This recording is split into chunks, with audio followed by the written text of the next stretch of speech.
नमस्कार प्रिय विद्यार्थियों, मैं इंजीनियर कुणाल तिवारी, निदेशक तिवारी क्लासेज, आप सभी का अपने YouTube channel Tiwari classes Alwar पर हार्दिक अभिनंदन एवं स्वागत करता हूं। प्रिय विद्यार्थियों, आज हम यहाँ पहली बार रीजनिंग स्टार्ट करने के लिए जा रहे हैं, तर्क शक्ति स्टार्ट करने के लिए जा रहे हैं। आगामी प्रतियोगी परीक्षाओं को ध्यान में रखते हुए pre BEd, pre STC, Rajasthan police, पटवार इत्यादि भर्ती परीक्षाओं को ध्यान में रखते हुए हम यहाँ तर्क शक्ति या रीजनिंग स्टार्ट करने के लिए जा रहे हैं, क्योंकि तर्क शक्ति का अधिकतर प्रतियोगी परीक्षाओं में एक महत्वपूर्ण रोल होता है, इंपॉर्टेंट रोल होता है।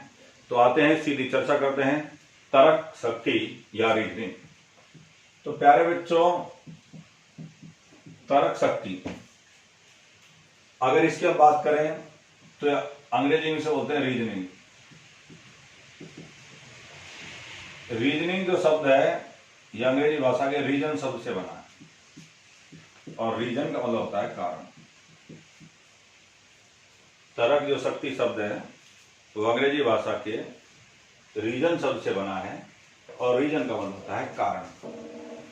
तो प्यारे बच्चों, जो तर्क शक्ति है या जो रीजनिंग है वो एक तरीके से एक भाषा है, एक लैंग्वेज है।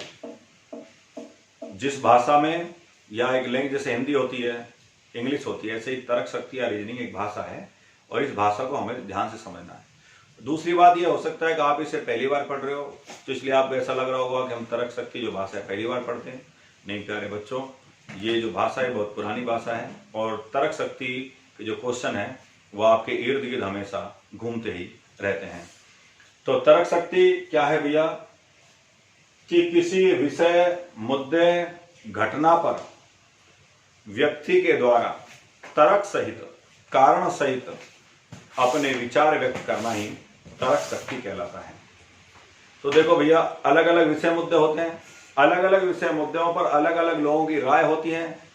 कई लोग ऐसे होते हैं जो राय कारण सहित देते हैं, और कई लोग बिना कारण के राय देते हैं, वो जिसे अपन कहते हैं साहब कुतर्क कर रहा है। तो कहने का मतलब यह है, तर्क शक्ति वो होगी जिसके अंदर पीछे कारण होगा। ठीक है, तो प्यारे बच्चों आगे हम चलते हैं तर्क शक्ति में, कि तर्क शक्ति जो अंग्रेजी के रीजनिंग शब्द से बना है, रीजनिंग जो है अंग्रेजी भाषा के रीजन शब्द से बना, रीजन का मतलब होता है कारण। तो तर्क शक्ति मतलब थोड़ा सा आगे विषय में समझ में तो आ ही गया होगा कि तर्क शक्ति का अर्थ क्या होता है। अपन एक छोटा सा एक एग्जाम्पल लेकर के तर्क शक्ति को समझने का प्रयास करते हैं। जैसे मान लीजिए हमारे पास एक क्वेश्चन है सिंपल सा, क्या भारत में कोरोना को नियंत्रण किया जा सकता है? अब इसमें हमने आपके सामने एक क्वेश्चन रख दिया, एक स्टेटमेंट रख दिया, कथन रख दिया कि क्या भारत में कोरोना को नियंत्रण किया जा सकता है। अब इसमें अलग अलग लोगों के अलग अलग राय आए हैं। जैसे मैंने एक पहला तर्क दिया, हां भारत एक विकासशील देश है जो हर परिस्थितियों से गुजरने के लिए तैयार है और कोरोना को नियंत्रण करने की क्षमता रखता है और अपने प्रयास कर रहा है। दूसरा मैंने एक तर्क दिया, नहीं केवल ईश्वर ही, भगवान ही या दैवी शक्ति ही कोरोना को नियंत्रण कर सकती है। तो प्यारे बच्चों, अगर अपन ध्यान से देखें तो जो लोग धार्मिक रूप में हैं तो वो तो ये सोचेंगे साहब भगवान ही कोरोना को नियंत्रण कर सकता है, ये नियंत्रण नहीं होगा।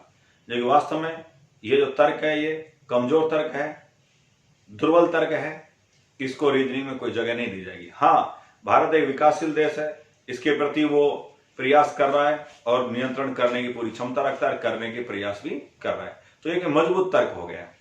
तो कहने का मतलब यह है कि किसी भी विषय घटना पर अपने विचार व्यक्त करना कारण सहित, वो तो तर्क शक्ति के अंतर्गत आएगा। और अब बिना कारण के ही आप कोई अपने विचार व्यक्त कर रहे हो तो वो तर्क शक्ति के अंतर्गत तो नहीं आएगा। जैसे अगर अपन एक सिंपल सी बात करें नॉर्मल वे में कि साहब तंबाकू से कैंसर होता है, एक विज्ञापन, ये आपके सामने एक स्टेटमेंट दिया गया। अब आपने इसके तर्क दिए। पहला तर्क आपने दिया नहीं, तंबाकू खाने से कैंसर नहीं होता है।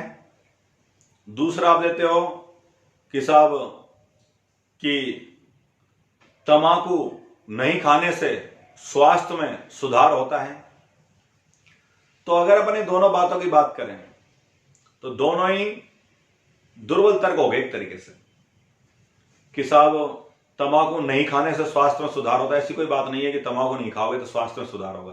तंबाकू खाओगे तो कैंसर हो जाएगा, ये बात सत्य है। अगर नहीं कैंसर होना होता है जो हो जाता है, तंबाकू खाने से कैंसर नहीं होता है, तो ये बातें असत्य हैं। प्रूफ माना जाएगा भाई तंबाकू खाने से कैंसर होता है, ये कथन में कही गई बात को सत्य माना जाएगा। उसी के आधार पर आपको तर्क देना पड़ेगा। चलो खैर जो भी है जैसा भी है, अपन आज यहाँ एक छोटा सा टॉपिक लेते हैं, उसके बाद वहां से क्वेश्चन भी आते हैं, एग्जाम में पूछे भी जाते हैं। आज हम यहाँ टॉपिक ले रहे हैं, बड़ा इंटरेस्टिंग टॉपिक रहेगा, विविध या मिससेलेनियस क्वेश्चंस, या अगर अपन इसकी बात करें तो इस टॉपिक का हम नाम रखेंगे अट्रम सट्रम। विविध, अट्रम सट्रम या मिससेलेनियस क्वेश्चंस। तो देखो प्यारे बच्चों कि हम विविध में डिफरेंट टाइप के सवाल पढ़ेंगे। पहला सवाल आपके सामने पेश किया जा रहा है, क्वेश्चन नंबर 1। आप जब छोटे थे तो आपने इन क्वेश्चनों को सुना भी होगा, और नहीं सुना तो आज हम आपको सुनाने के लिए जा रहे हैं। पहला क्वेश्चन है, जब आप छोटे थे तो जीवन में आपने सुना होगा कि तीतर के आगे 2 तीतर, तीतर के पीछे 2 तीतर, बताओ कितने तीतर। आप छोटे थे क्वेश्चन सुना होगा कि तीतर के आगे 2 तीतर, तीतर के पीछे 2 तीतर, बताओ कितने तीतर। तो देखो प्यारे बच्चों, मन तो ये कर रहा है कि तीतर के आगे 2 तीतर और तीतर के पीछे 2 तीतर, तो 5 तीतर हो गए भाई। तीतर के आगे 2 तीतर, तीतर के पीछे 2 तीतर, 5 तीतर हो गए। नहीं प्यारे बच्चों, तीतर 3 है। कैसे कि 1, 2 और 3। अब समझना ध्यान से, तर्क को समझना है, तर्क शक्ति हम रीजन दे रहे हैं। यहां मिनिमम से मिनिमम को प्राथमिकता दी जाती है। सवाल कह रहा है तीतर के आगे 2 तीतर, एक तीतर, इसके आगे कितने तीतर हो गए? 2 तीतर। फिर कह रहा है तीतर के पीछे 2 तीतर, तो तीतर के आगे 2 तीतर, तीतर के पीछे 2 तीतर, कितने तीतर हो गए बोलो? 3 तीतर। ऐसा बना लेना। अब क्वेश्चन नंबर 2 आपके सामने पेश किया जा रहा है, थोड़ा सा सुधार करके। और क्वेश्चन नंबर 2 क्या कह रहा है, थोड़ा ध्यान से सुनना। क्वेश्चन नंबर 2 कह रहा है कि आगे तीतर, पीछे तीतर, आगे तीतर, पीछे तीतर, अगल में तीतर,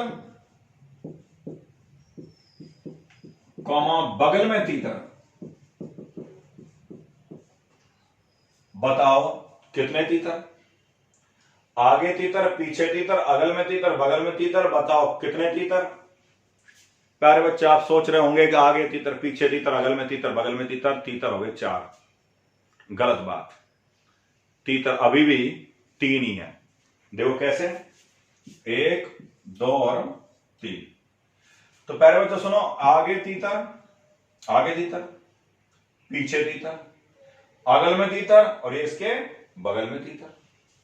तो बताओ कितने तीतर हो गए? 3 तीतर। नहीं बात समझ में?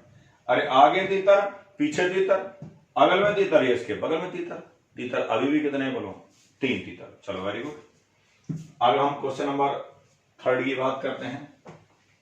ये सारे तर्क के सवाल हैं। क्वेश्चन नंबर जो 3 है वो आपके सामने पेश किया जा रहा है। क्या कह रहा है क्वेश्चन नंबर 3? क्वेश्चन नंबर 3 कह रहा है कि एक पेड़ पर 100 कबूतर थे। एक पेड़ पर 100 कबूतर थे, बंदूक की गोली से एक कबूतर मार गया है। एक पेड़ पर 100 कबूतर थे, बंदूक की गोली से एक कबूतर मार गिराया तो बताओ अब उस पेड़ पर कितने कबूतर हैं। तो प्यारे बच्चों, इस क्वेश्चन को लेकर के गणित और रीजनिंग में विवाद हो गया। गणित बोली कि एक पेड़ पर 100 कबूतर थे, एक कबूतर को शिकारी ने मार के गिरा दिया तो पेड़ पर 99 कबूतर बचे, 99 कबूतर पेड़ पर बचे, गणित बोली। और एक हिसाब से बात भी सही है कि 100 कबूतर हैं, 100 में से शिकारी ने बंदूक की गोली से एक कबूतर को मार के गिरा दिया तो पेड़ पर 99 कबूतर बच गए। लेकिन नहीं, तर्क शक्ति ये कहती है कि एक पेड़ पर 100 कबूतर थे, किसी शिकारी ने बंदूक की गोली से एक कबूतर को मार गिराया तो पेड़ पर एक भी कबूतर नहीं बचेंगे, क्योंकि बंदूक की गोली की गड़गड़ाहट से बाकी के जो कबूतर हैं वो भी उड़ जाएंगे। तो पेड़ पर कितने कबूतर बचे? एक भी नहीं। एक बालक बोला अगर साहब कबूतर बहरे हुए तो अलग अलग लोगों का अलग अलग तर्क होता है, लेकिन आपको ध्यान रखना है अगर क्वेश्चन यह आता है कि एक पेड़ पर 100 कबूतर थे, किसी शिकारी ने बंदूक की गोली से एक कबूतर को मार गिराया तो बताओ उस पेड़ पर कितने कबूतर बचे? एक भी नहीं। यहीं से गणित और रीजनिंग में विवाद हो गया, दोनों का परिवार अलग अलग हो गया। गणित आज भी ये कहती है नहीं, 100 कबूतर थे पेड़ पर, एक कबूतर को मार के गिरा दिया, 99 कबूतर अभी भी पेड़ पर बैठे हैं। जबकि रीजनिंग ये कहती है कि एक पेड़ पर 100 कबूतर थे, एक कबूतर को मार गिराया, अब पेड़ पर कितने कबूतर बच गए? एक भी नहीं। क्योंकि रीजनिंग जो है वो एक ऐसा विषय है जो यथार्थता पे, जो वास्तविकता है उस पर डिपेंड करता है। मैथ जो है थोड़ा थ्योरम्स या सिद्धांत का पालन करता है। तो थोड़ा व्यवहारिक रूप में अगर आपको आना है तो व्यवहारिक रूप में रीजनिंग ज्यादा कंफर्टेबल है बजाय मैथ के। आगे सुनना, अगले क्वेश्चन की तरफ हम गमन करते हैं। अगला क्वेश्चन कई बार एग्जाम में आ गया, राजस्थान पुलिस में पूछा जा चुका है कि अगला क्वेश्चन ये कह रहा है कि एक गडरिये के पास 17 भेड़ थी, 17 भेड़ थी। एक गडरिये के पास 17 भेड़ थी, 9 को छोड़कर सभी मर गई। तो बताओ अब गडरिये के पास कितनी भेड़ बची? गडरिया आप जानते हैं जो भेड़ चराने वाला होता है उसे गडरिया कहते हैं। तो एक गडरिये के पास 17 भेड़ थी, 9 को छोड़कर सभी मर गई। तो बताओ कितनी भेड़ बची? तो प्यारे बच्चों कुछ तो कह रहा है साहब 17 में से 9 घटाओ 8 बची। अरे नहीं, 9 को छोड़कर सभी मर गई। कितने को छोड़कर? 9 को छोड़कर सभी मर गई। तो बची कितनी? 9। भाई 17 भेड़ थी, 9 को छोड़ दो बाकी मर गई, तो 9 को हटा दो और बाकी मार दो, कितनी मर गई? 8। तो 9 को छोड़कर सभी मर गए। तो बताओ गडरिये के पास कितनी भेड़ बची? 9 भेड़ बची। अगर क्वेश्चन ये पूछता कि एक गडरिये के पास 17 भेड़ थी, 9 को छोड़कर सभी मर गई, तो बताओ कितनी भेड़ मर गई? 8। कितनी मर गई बोलो? 8। कोई दिक्कत है तक? अगला क्वेश्चन बड़े ध्यान से सुनेंगे। एक तालाब में 12 मछलियां थी, एक तालाब में 12 मछलियां थी, 6 को छोड़कर सभी मर गई। एक तालाब में 12 मछलियां थी, 6 को छोड़कर सभी मर गई। तो बताओ उस तालाब में कितनी मछलियां बची? एक तालाब में 12 मछलियां थी, 6 को छोड़कर सभी मर गई। तो बताओ उस तालाब में अब कितनी मछलियां हैं? तो प्यारे बच्चों उस तालाब में अब भी 12 ही मछलियां हैं, क्योंकि जो मरी हुई मछलियां हैं वो भी किसके अंदर है? तालाब के अंदर। लेकिन अगर क्वेश्चन ऐसा होता कि एक तालाब में 12 मछलियां थी, 6 को छोड़कर सभी मर गए, तो बताओ तालाब में कितनी जीवित मछलियां हैं? तो देखो 12 में से 6 को छोड़कर सभी मर गए तो 6 बच गई, तो जीवित मछलियां कितनी है? 6। मरी हुई कितनी है? 6। लेकिन वो कहता नहीं, अब तालाब में कितनी मछलियां हैं? तो इस समय तालाब में 12 की 12 मछलियां हैं। अगर क्वेश्चन होता है तालाब में जीवित मछलियां कितनी है, तो क्या आंसर आएगा? 6। अगला क्वेश्चन आपके सामने ऐसे क्वेश्चन सेम कि एक कुएं में 9 मेंढक थे। एक कुएं में, एक कोई कुआं है और इस कुएं के अंदर 9 मेंढक हैं।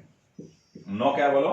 मेंढक है। एक कुएं में 9 मेंढक हैं, 6 को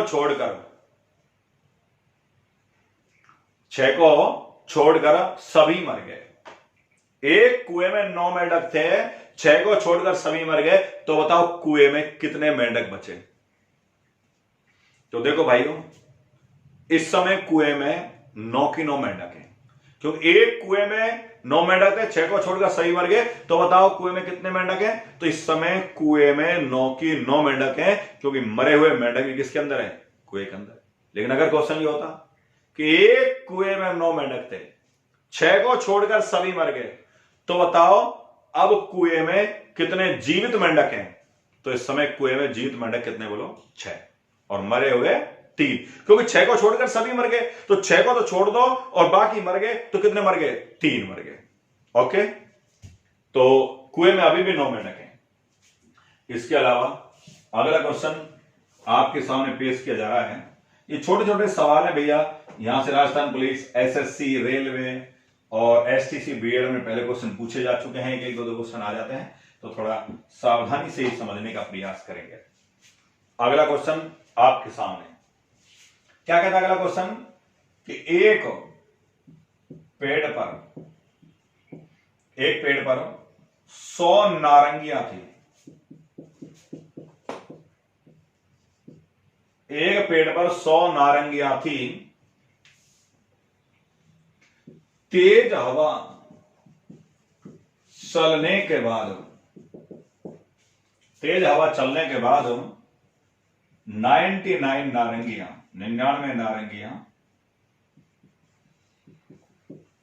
नीचे गिर गई। एक पेड़ पर 100 नारंगियां थी, तेज हवा चलने के कारण 99 नारंगियां नीचे गिर गई। तो बताओ अब पेड़ पर कितनी नारंगियां बची? तो बताओ अब पेड़ पर कितनी नारंगियां बची? तो प्यारे बच्चों, अलग अलग लोगों का जवाब अलग अलग आया कि एक पेड़ पर 100 नारंगियां थी, तेज हवा चलने के कारण 99 नारंगियां नीचे गिर गई। तो बता अब पेड़ पर कितनी नारंगियां बची? तो भैया आपका जवाब सही है कि पेड़ पर एक नारंगी बची। पेड़ पर एक नारंगी बची। कॉमन सेंस की बात है कि एक पेड़ पर 100 नारंगियां थी, 99 नारंगियां नीचे गिर गई, तो कितनी बड़ी पेड़ पर एक नारंगी बची। लेकिन प्यारे बच्चों, क्वेश्चन पर ध्यान दो। क्वेश्चन करा तो बताओ पेड़ पर कितनी नारंगियां बची। नारंगियां जो शब्द है ये बहुवचन का शब्द है, और बहुवचन में आते हैं 2 या 2 से अधिक। अरे बहुवचन में आते हैं 2 या 2 से अधिक। सावधानी हटी, दुर्घटना घटी, एक भी छूट गया, सुरक्षा चक्र टूट गया, और 2 बूंद जिंदगी की। तो याद रखना, बच्चे जल्दबाजी में एक कर देते हैं। बात सही है, 100 नारंगियां थी, 99 नारंगियां नीचे गिर गई। बात आपकी सही है, पेड़ पर एक नारंगी बची है, लेकिन क्वेश्चन ने कहा पेड़ पर कितनी नारंगियां बची। तो पेड़ पर भैया एक नारंगी बची है, ना कि नारंगियां बची हैं। ओके, तो पेड़ पर एक नारंगी बची है, ना कि नारंगियां नहीं। हाँ, अगर ऐसा होता कि एक पेड़ पर 100 नारंगियां थी, तेज हवा चलने के कारण 98 नारंगियां नीचे गिर गई, तो बताओ अब पेड़ पर कितनी नारंगियां बची? कितनी नारंगियां बची? तो अब 98 नीचे गिर गई, तो पेड़ पर कितनी नारंगियां बची? 2 नारंगियां बची। लेकिन आप ये कह सकते हो, एक पेड़ पर 100 नारंगी थी, 99 नारंगियां नीचे गिर गई, अब पेड़ पर एक नारंगियां बची। अरे एक नारंगियां नहीं होता, एक नारंगी बची। तो क्वेश्चन था कितनी नारंगियां बची, तो आंसर आएगा कोई नहीं। पेड़ पर नारंगी बची है, ना कि नारंगियां। एक बार आईएएस इंटरव्यू में पूछ लिया था क्वेश्चन बच्चों से, एक बार एसएससी में पूछ लिया था इंटरव्यू, पहले चलते देता, तो थोड़ा विशेष तौर पर ध्यान रखना।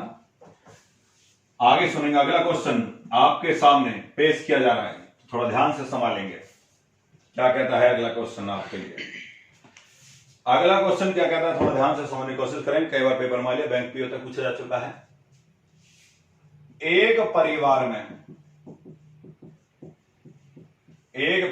में एक परिवार में एक परदादा, दो दादा, तीन पिता। एक परिवार में एक परदादा, दो दादा, तीन पिता, तीन पुत्र, दो पोते व एक पर पोता है। एक पर पोता है। तो बताओ उस परिवार में कितने सदस्य हैं? सुनो भाई, क्वेश्चन क्या कर रहा है कि एक परिवार में एक तो परदादा है, एक तो क्या बोलो परदादा, दो दादा हैं, तीन पिता हैं, तीन पुत्र हैं, दो पोते हैं और एक पर पोता है। गिन लो भैया, 2 और 1 3 और 3 6, 3 9 तो 11 1 12, तो कितना हो गया बोलो 12। गलत। देखो तो भैया, समझो ध्यान से, उस परिवार में कितने सदस्य, इंपॉर्टेंट क्वेश्चन है, कई बार एग्जाम में पूछा जा चुका है, तो थोड़ा ध्यान रखना, बैंक एसएससी में आ चुका है। तो देखो प्यारे बच्चों, उस परिवार में कितने सदस्य हैं? 1 2 और 3 और 1 4। तो देखो ध्यान से, ये इसका पिता, इसका पिता, ये का पिता, और इसका पिता, ये का पिता। तो प्यारे बच्चों ध्यान से देखना, पिता का पिता, तो ये इसका पिता हो गया, इसका ये ए है, बी है, सी है, या डी है, चलो नाम देता हूं। ए का पिता कौन? बी, और बी का पिता कौन? सी। तो पिता का पिता क्या लगता है? दादा, और दादा का पिता परदादा। तो परदादा हो गया एक, कौन है परदादा? डी। परदादा हो गया एक, तो वो है डी। भाई ए का पिता बी और बी का पिता सी, तो पिता का पिता दादा और दादा का पिता परदादा। अब देखो दो दादा, तो दो दादा कैसे?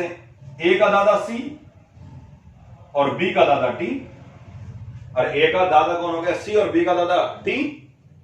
तो दो दादा हो गए, बी और सी और डी।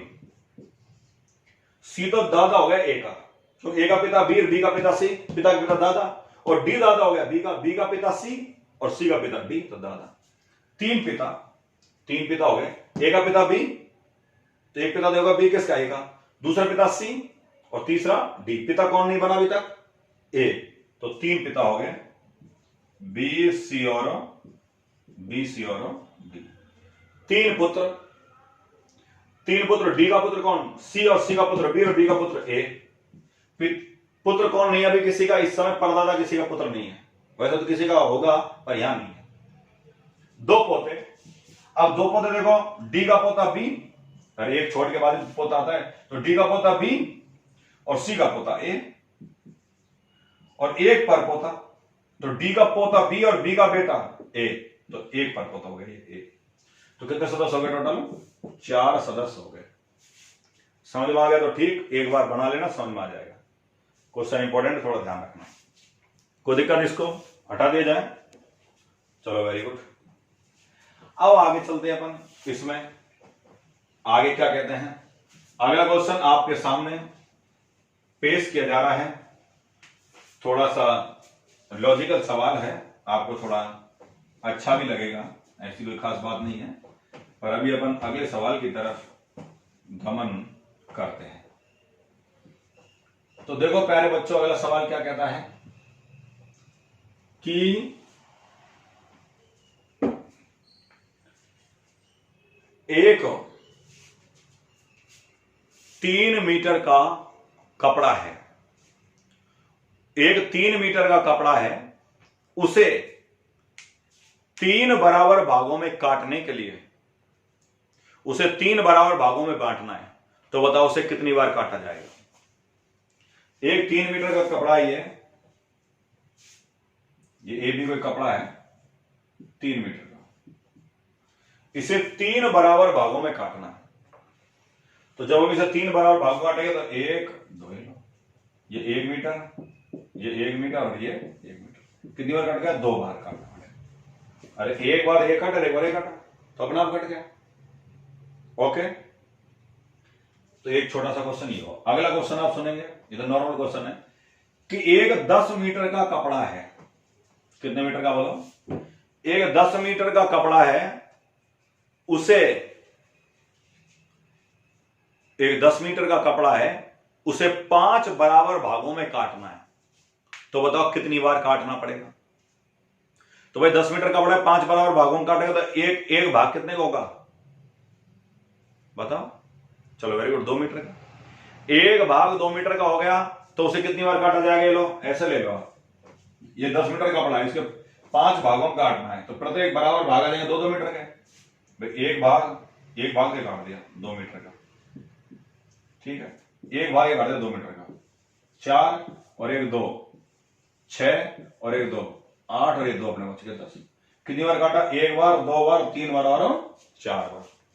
तो 5 बराबर भागों में बांटना है तो 4 बार काटना पड़ेगा। 10 बराबर भागों में बांटना है तो 9 बार काटना पड़ेगा। तो आपको थोड़ा सा विशेष तौर पर ध्यान रखना है।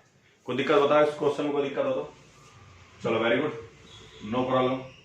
अब आप अगला क्वेश्चन सुनो कि अगला क्वेश्चन, ये छोटे मोटे क्वेश्चन है, कई बार एग्जाम आ जाते हैं, तो इसमें कोई ज्यादा बड़ी बात नहीं है और आप थोड़ा समझ में आ ही रहा होगा। आगे सुनेंगे अगला क्वेश्चन आप कि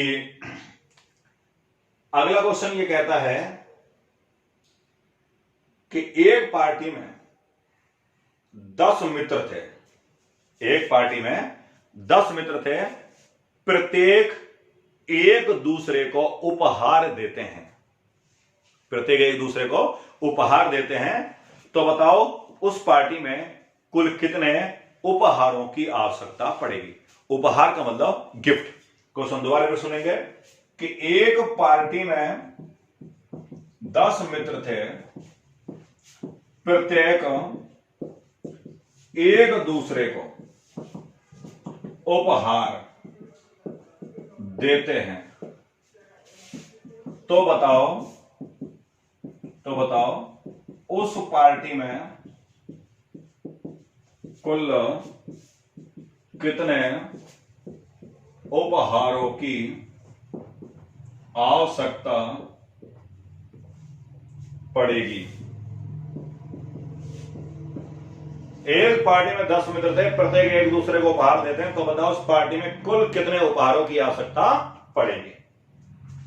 तो प्यारे बच्चों, सबसे पहले आप ध्यान रखना, जब भी ऐसी बात होती है, ऐसे सवाल होते हैं पार्टी वार्टियों के, तो आप यह सोच लिया करो कि उस पार्टी में आप भी हो।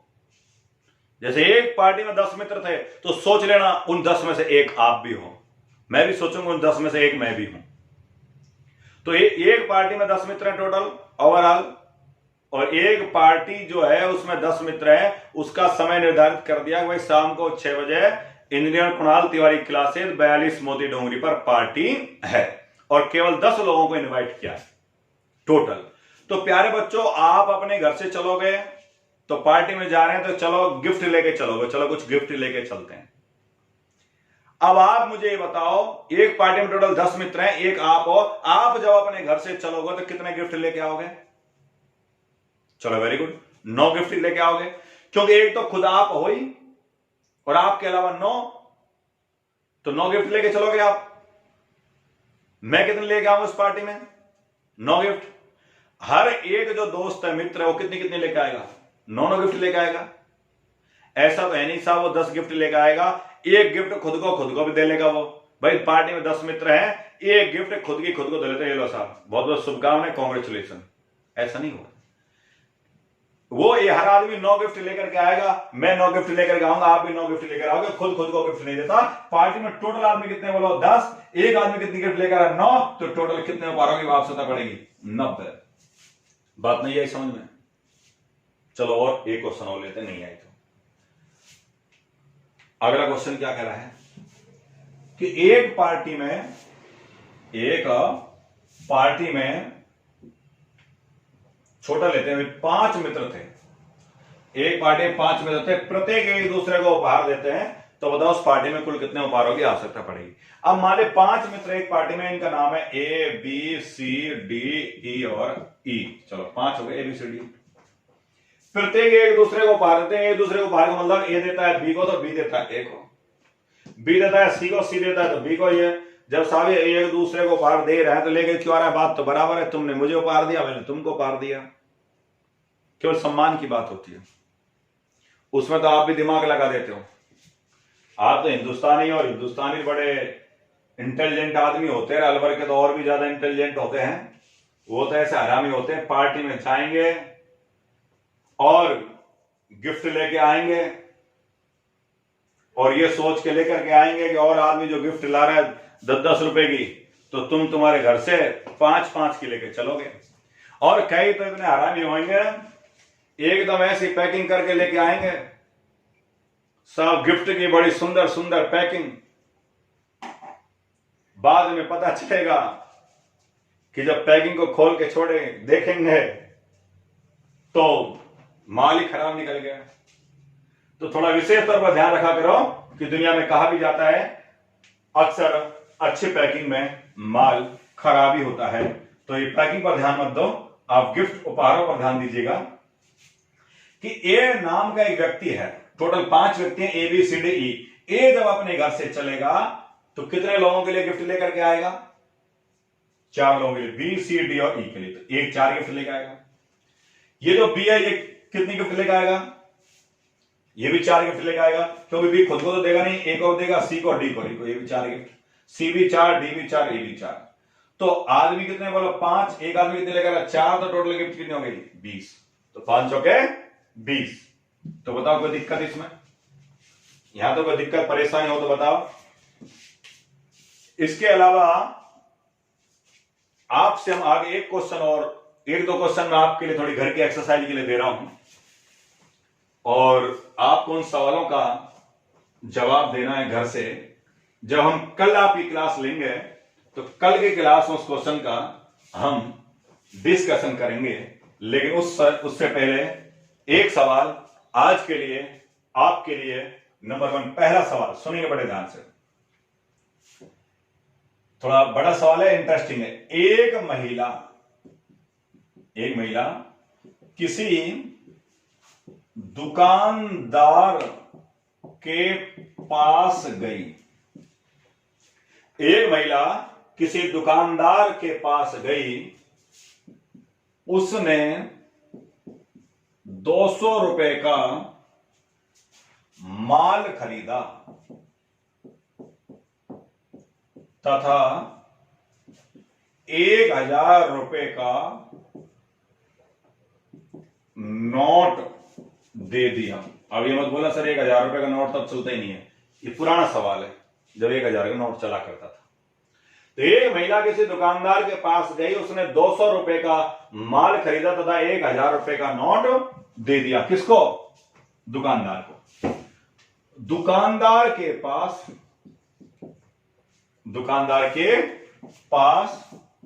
छुट्टे नहीं थे।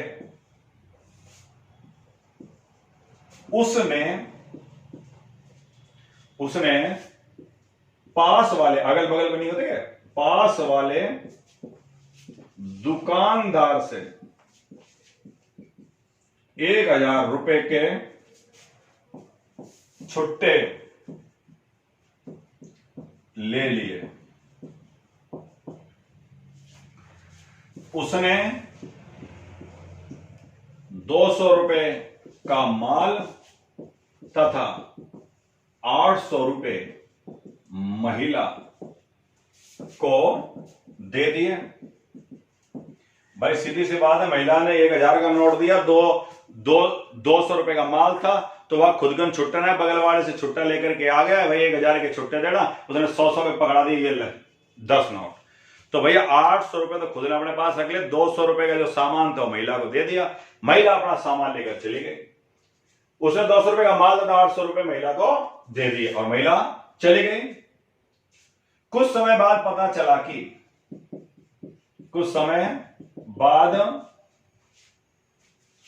बगल वाला दुकानदार आता है और कहता है और कहता है यह नोट तो नकली है, और कहता है यह नोट तो नकली है। भैया बगल वाले दुकानदार ने जब जल्दबाजी देखे ना, भीड़ लग रही है, उसने थोड़ी देर बाद देखा नोट तो नकली है। वो आया तुरंत साहब सेठ जी के पास, जिसने छुट्टे करवाए थे, जिसके पास महिला आई थी, उसके पास, भाई ये नोट तो नकली है। वह अपने 1000 रुपये लेकर चला गया। वहां भाई अपना 1000 रुपये दे दे, अपन ने तो देखना है, तो जो देख के देना चाहिए, तो जल्दबाजी में रख लिया 1000 का नोट। भाई दुकानदार देख के लिए होंगे, ये तो नकली नोट है, वो तो नकली नोट पटक के चलेगा, भाई ये तो नकली है, अपना 1000 दे दे। तो वह कुछ समय बाद बगल वाला दुकानदार आता है और कहता है यह नोट तो नकली है। वह अपने 1000 रुपये लेकर चला जाता है, 1000 रुपये लेकर चला जाता है। तो बताओ उस महिला ने दुकानदार को कितने रुपए का चूना लगाया? चूना लगाना जानते हो ना? या दुकानदार को कुल कितने रुपए की हानि हुई? तो बताओ उस दुकानदार को कितने रुपए की हानि हुई, या उस सुंदर महिला ने दुकानदार को कितने रुपए का चूना लगाया? ऑप्शन आपके सामने पेश कर रहा हूं। नंबर 1, 4 ऑप्शन भी देता हूं आपको। नंबर 1 2000 रुपए, नंबर 2 बी ऑप्शन 2200 रुपए, सी ऑप्शन 1000 रुपए, डी ऑप्शन 1800 रुपए, और ए ऑप्शन नन, इनमें से कोई नहीं। ये ऑप्शन आपके लिए है। कल की क्लास में आपसे चर्चा करेंगे। बहुत बहुत शुभकामनाएं। आपने बड़े ध्यान से सुना, बड़े प्यार के साथ सुना, और उम्मीद है आपको कुछ समझ में आएगा। कल हम अच्छे सवालों के साथ आपसे फिर मिलते हैं। जय हिंद, जय भारत। थैंक्स सो मच, बहुत बहुत धन्यवाद।